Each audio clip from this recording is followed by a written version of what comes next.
teman-teman. Shalom teman-teman, apa kabarnya? Kita bersyukur hari ini kita dipertemukan dalam ibadah Sekolah Minggu GMII Makedonia Jakarta. Teman-teman, kita memulai ibadah kita. Mari kita menyanyikan lagu Bapa Engkau Baik.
Before we start our Sunday school, let's pray together.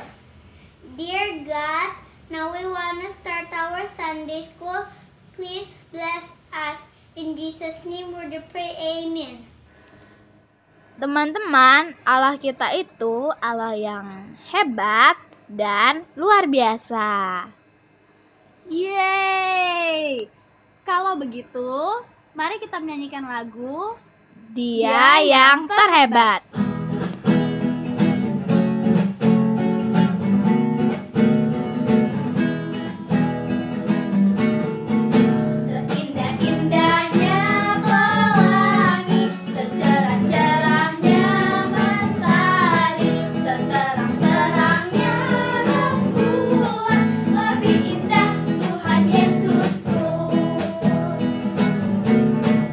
Sedalam-dalamnya laut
Perlu Tahu. Hai, kita ketemu lagi di Kamu Perlu Tahu.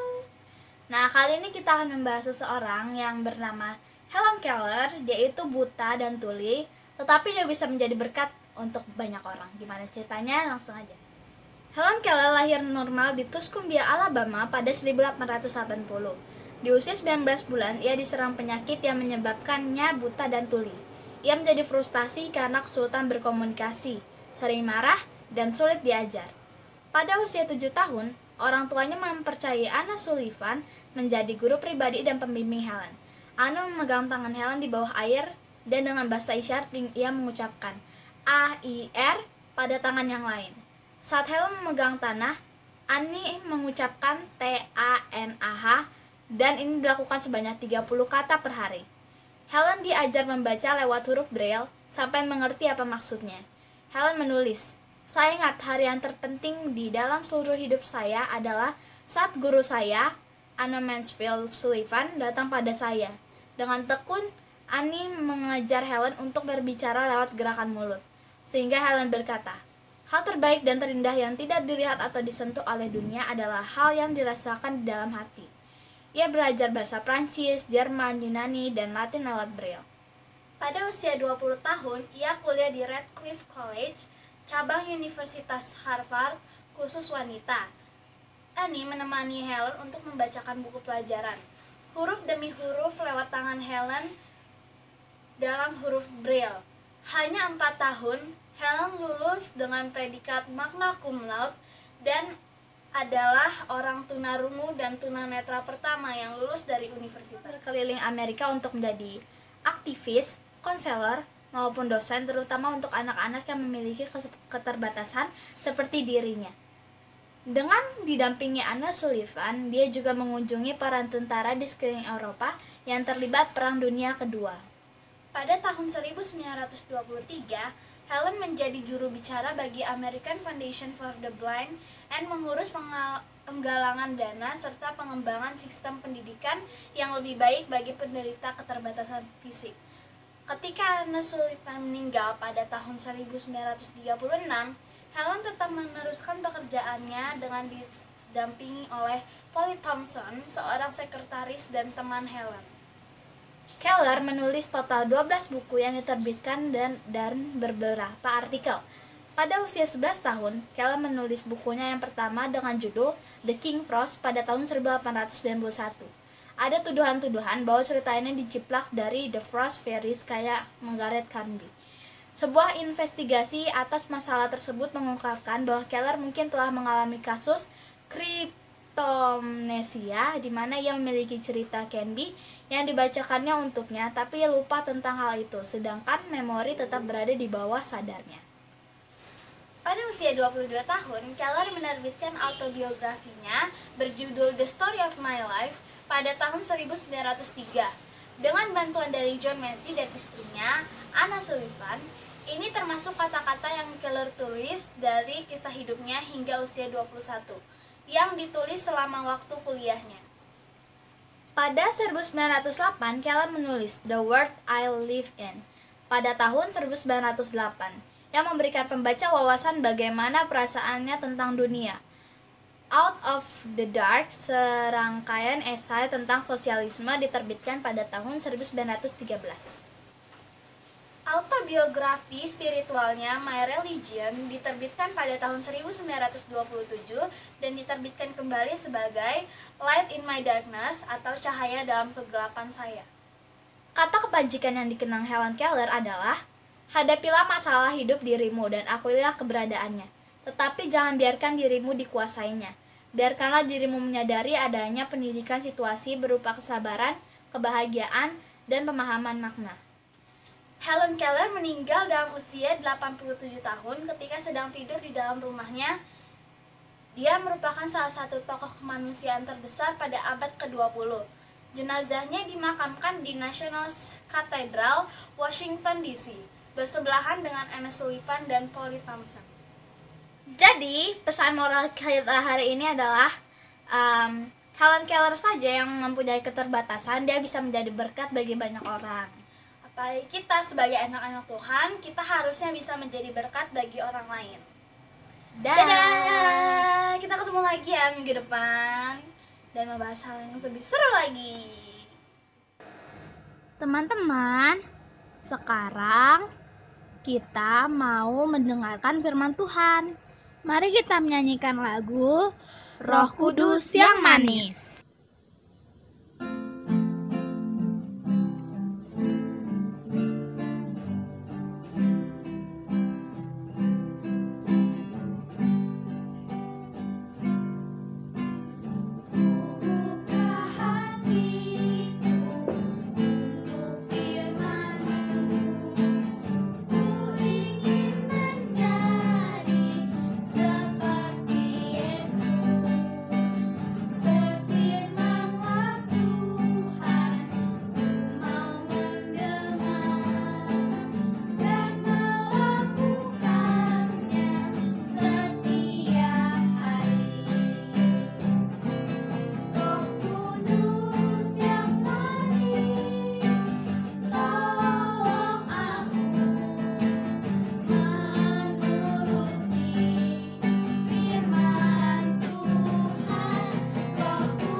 Adik-adik, sekarang saatnya kita mau mendengarkan firman Tuhan.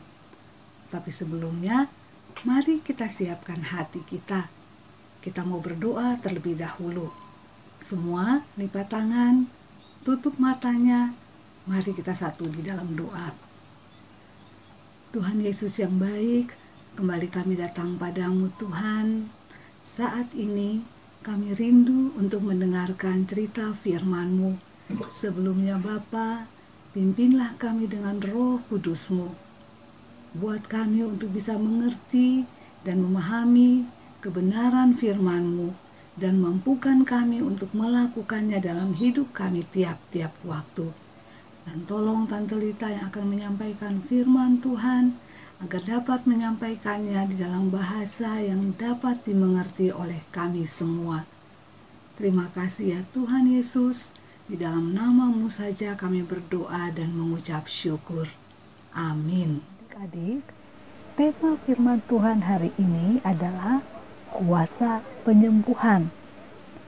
Dengan firman Tuhan dari Markus 10 ayat 46 sampai 52.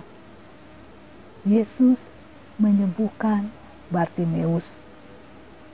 Ceritanya begini. Bartimeus adalah seorang yang buta. Ia duduk di pinggir jalan dekat Yerikho. Bartimeus tidak bisa bekerja karena dia tidak bisa melihat. Dia hanya bisa mengemis.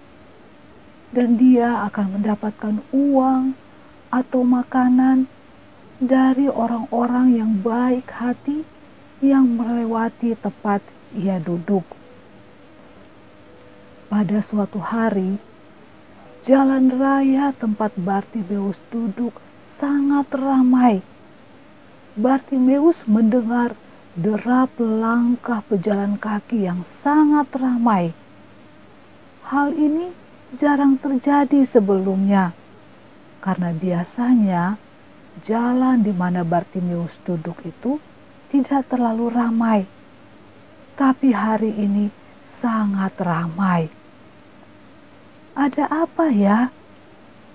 Oh, ternyata Yesus dari Nazaret berada di kota Yerikho. Orang banyak berkumpul untuk melihat Yesus dan mendengarkan apa yang dikatakan oleh Yesus. Dan saat Yesus keluar dari Yerikho, orang-orang itu terus mengikuti dia. Nah, ketika Bartimeus mengetahui bahwa ada Yesus yang akan lewat, mulailah ia berseru-seru, "Yesus, anak Daud, kasihanilah aku." Mengapa Bartimeus berseru? Mengapa Bartimeus berpikir bahwa Yesus bisa menolongnya? Mengapa Bartimeus berkata, "Yesus anak Daud, kasihanilah aku"? Mungkin karena Bartimeus sudah mendengar tentang orang lain yang sudah disembuhkan oleh Yesus.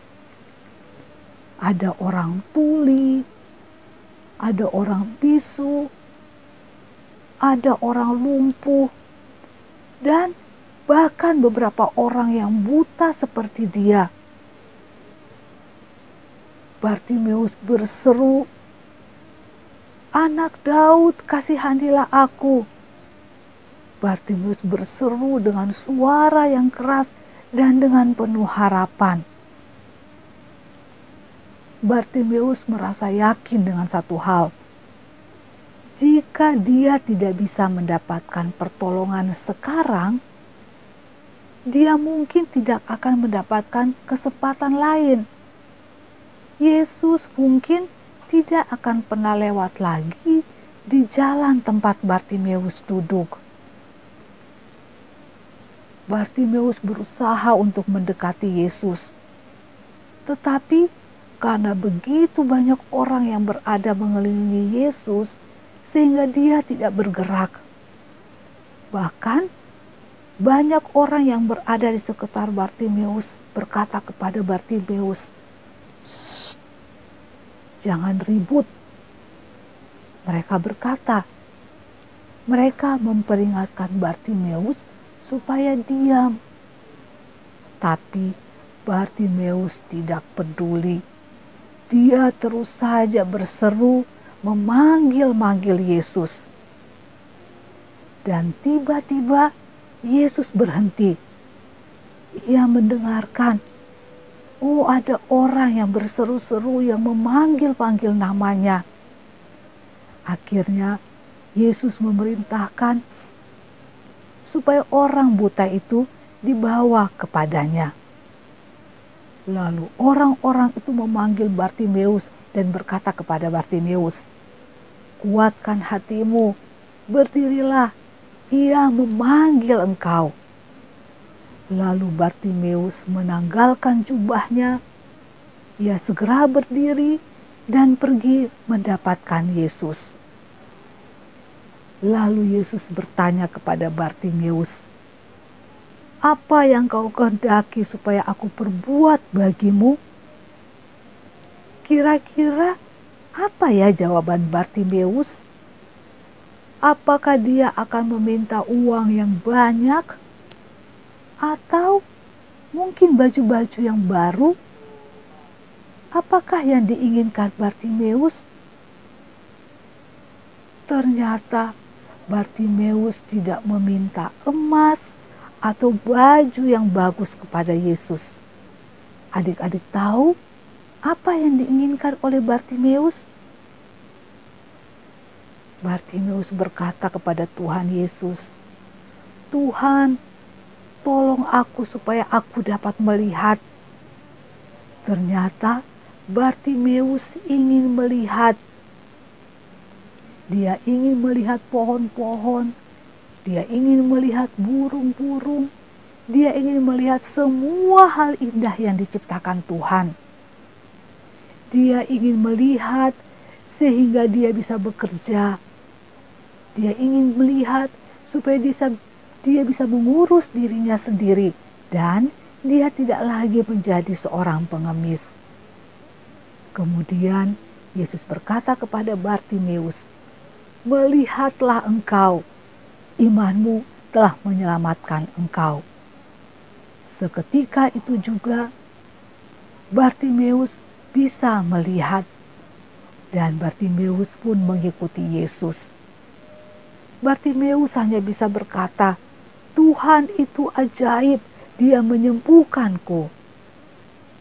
Hal ini adalah satu peristiwa yang sangat luar biasa bagi Bartimeus. Melihat kesembuhan yang dialami Bartimeus yang tadinya buta, sekarang bisa melihat.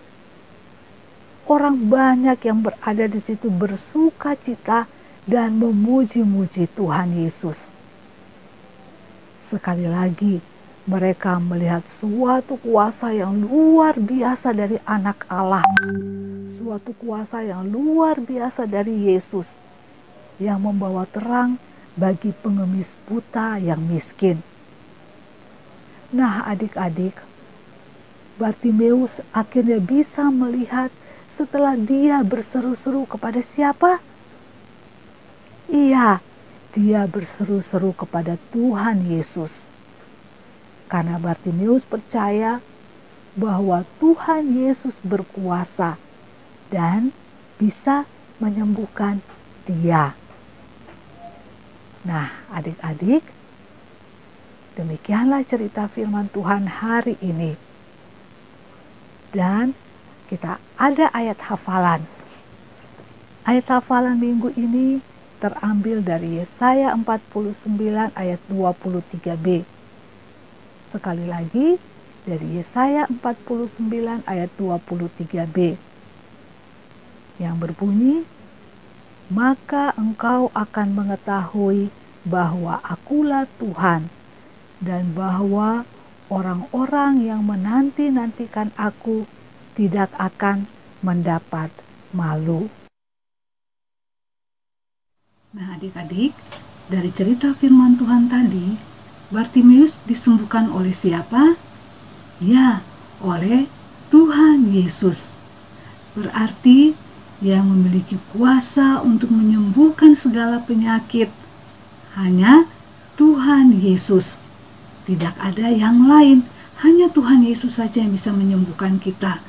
Jadi, kalau adik-adik saat ini ada yang sakit atau tidak sehat, atau mungkin juga di rumah papa, mama, atau adik kakak, atau opa, oma, atau opung, atau siapa juga yang adik-adik kenal yang sedang sakit, yang pertama-tama harus dilakukan adalah berseru kepada Tuhan Yesus. Berseru kepada Tuhan Yesus, bagaimana caranya ya? Iya, adalah dengan berdoa. Sebab yang bisa menyembuhkan kita hanya Tuhan Yesus saja. Jadi kalau adik-adik sakit lalu ada yang bilang, "Mari kita ke dukun yang ini," atau "kita ke orang pintar yang ini," itu semua adalah bohong. Sebab yang bisa menyembuhkan kita hanya Tuhan Yesus saja. Oke adik-adik, demikianlah cerita firman Tuhan hari ini. Dan sebelum kita berdoa, Antelita mau katakan bagi adik-adik atau siapapun juga yang mendengarkan firman Tuhan hari ini yang saat ini sedang sakit, mari kita berdoa, kita meminta kesembuhan dari Tuhan Yesus. Baiklah adik-adik, mari semua lipat tangan, tutup matanya, mari kita berdoa. Tuhan Yesus yang baik, Terima kasih untuk kebenaran firman yang boleh kami dengarkan hari ini. Terima kasih Tuhan Yesus, sebab kami memiliki Allah, Tuhan, memiliki Engkau yang sanggup menyembuhkan segala penyakit, yang sanggup memulihkan kami dari segala kelemahan kami.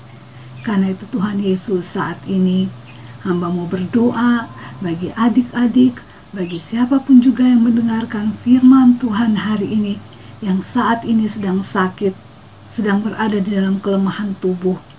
Tuhan Yesus, Engkau mau lawat, Engkau mau menjamah, dan Engkau mau menyembuhkan. Sebab kami percaya Engkau sanggup untuk menyembuhkan segala penyakit kami. Terima kasih ya Tuhan Yesus. Di dalam nama-Mu saja kami berdoa dan mengucap syukur. Amin. Nah adik-adik, demikianlah firman Tuhan kita pada hari ini. Sampai bertemu lagi di minggu mendatang. Bye-bye. Sampai ketemu minggu depan. Tuhan Yesus berkati. Dadah.